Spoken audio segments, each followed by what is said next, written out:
What is going on, guys? DBG here, and in this video we are going to be going over the top 10 rarest players in NBA 2K21 MyTEAM. As of right now, there are less than 10, as far as I'm aware, of all of these cards on the market. So, looking at these cards right here, apart from 3 of them, I have actually owned every single one of them on my on my main account, which is kind of crazy. And currently, I have number 1, 2, and 3 locked in. Disaster. So lads, trust me, if you have any of these cards right here, they have the potential to be going for a lot more than they're worth, because obviously they are quite rare. So we are going to start off at number 10. And number 10 is a card from the playoffs record set, Allen Iverson. So there are 8 Allen Iversons on the market right now, and right now a few of them for a buyout. He's worth about 15k, but obviously rarity, trying to get Derek Fisher, he's gonna go for a little bit more. But Allen Iverson, again, a big reason why he is this expensive is, funnily enough, he's not the rarest card in the set. But there's going to be a bit of a theme. A lot of these are going to be in the Tuesday sets because not a lot of people are opening packs, as well as a lot of people locking in. But Allen Iverson, there is 8 of him on the market. Not a very good card by any means, but a very, very rare card. Which is kind of crazy because, like, it's not been that long since this card came out. Like, what's it been, like 3 weeks? So let me think. 1 week ago, basically, was International. 2 weeks ago, or 1 week ago was Team Up. 2 weeks ago, International. 3 weeks ago, Dunkers. 4 weeks ago, 5 weeks ago, because there was super packs. I did not realize it was that long, but in 5 weeks he's gone from a whole bunch of them to there being 8 of him on the market. Number 9, we go back 1 week previously to playoff underdogs, and we go to Kyrie Irving. There are 6 Kyrie Irvings on the market. Kyrie is a card that I actually sold my version of Kyrie for like 200 and something K. This locks in for Latrell, who's actually a pretty good card in his own right, but Kyrie Irving, a super, super rare player in this game. Only 6 of them on the market. Again, it just kind of shows how little people are opening packs with where opening packs, and also how many people locked in for Latrell Sprewell, because were a whole bunch. Like when I saw my Kyrie, there was a whole bunch of Kyries. Like a whole bunch of Kyries. A bunch of people packed them. I packed them myself, like. But obviously people are locking in, and that's kind of the problem with lock-in sets.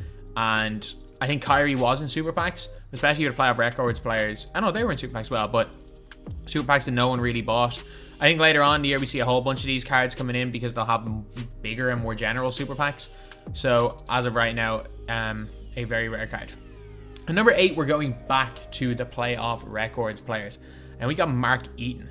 There are 6 Mark Eatons, and funnily enough, there's a Mark Eaton for 66k, and 2 for 60k. So a lot of people, when they're talking about cards being really expensive, saying, oh, it's just because they're super rare.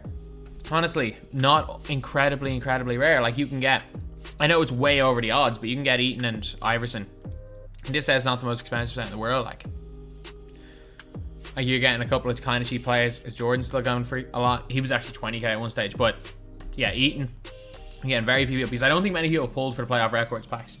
And then of those who did pull for the playoff records packs, a big reason why there's a load more of these now, or a lot fewer of these now than there were when he came out, was because, well, not a lot of people would have locked in for, say, Derek Fisher. Specifically, a lot of people locked in for the Dr. J, which means a lot of these cards vanished off the market.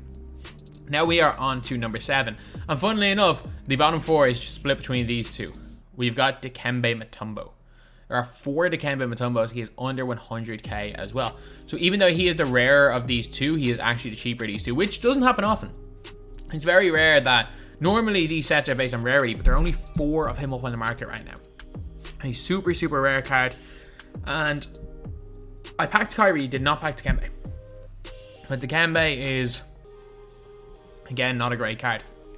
But I think more people locked in for this set than locked in for this set here, because Sprewell's obviously a lot better. Like, for this set here, the only people that are locking in for Derek Fisher are the ones getting Dr. J, and a lot of people locked in for Latrell Sprewell just to get Sprewell because he's a beast. Then we have got now we're on to the top 6. We have finally left these 2 sets, and our next 3 are all players from the same set. It's these 3 guys right here. So funnily enough, I was originally starting like talking about my best and worst, my worst value cards in the game. I was gonna make that video, and I realized just how rare these cards are. I'm like, yes, these are bad value, but they're bad value because they're so rare. There are 3 of all 3 of these cards on the market, unless one of them has changed in the last like 5 minutes. Yeah, so there are 3 of them. These are some of the rarest cards in the game. Not only were so few of them pulled, there was no more than say 15 of them on the market, 15, 20 of them on the market at any given time. They also lock in for incredible badges, and I genuinely think people were crazy enough. Like LeBron is probably 2.5 million. Vince Carter is probably 1.2 million.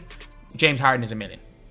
You are paying like nearly 5 million MT for these badges that add about 200k to players. People are crazy.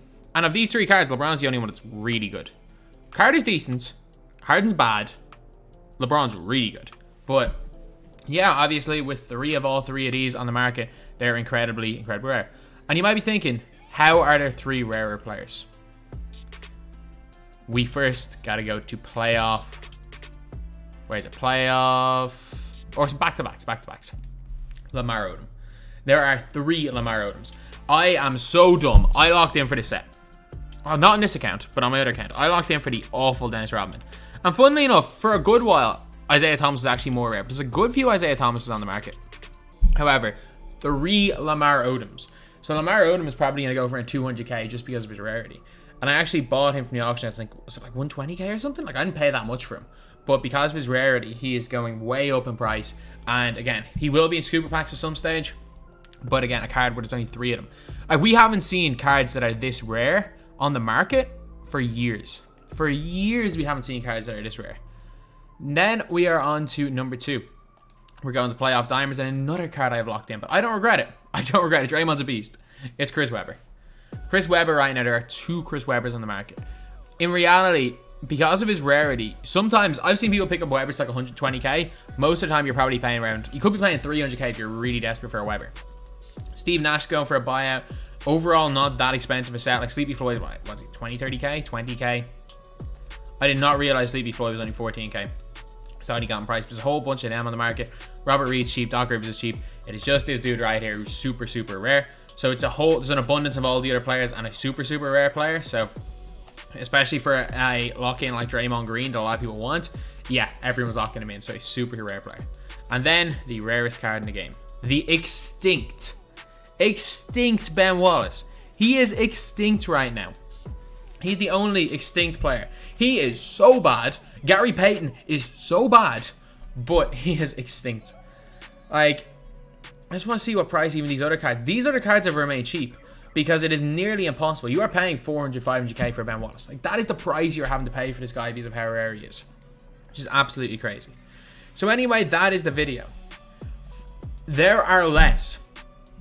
I'm pretty sure there are less than 40 total cards in this video. With all 10 of these cards, as far as I'm aware, there are less than 40 total for 10. They average out on like 4 cards per player.